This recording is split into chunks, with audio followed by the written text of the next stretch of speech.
Sa kaugnay na balita, tiniyak ni Senate President Coco Pimentel na magiging patas at walang pinapanigan ang isasagawang investigasyon ng Senado kaugnay sa extrajudicial killings. Ayon kay Pimentel, maliban dito makakaasa rin ang lahat ng mga inimbita sa naturang investigasyon na itatrato nila ang mga ito ng tama at may paggalang.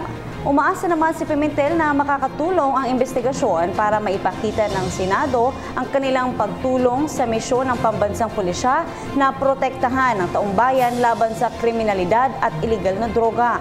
Kabilang naman sa mga inaasahang dadalo sa naturang investigasyon ay ang mga opisyal mula sa Philippine National Police sa pangunguna ni PNP Chief Ronald De La Rosa. Si Senate Committee on Justice and Human Rights Laila De Lima ang mangunguna sa investigasyon na nakatakdang isagawa sa Agosto 22 hanggang 23.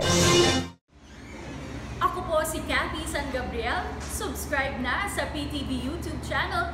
I-click lang po ang subscribe button.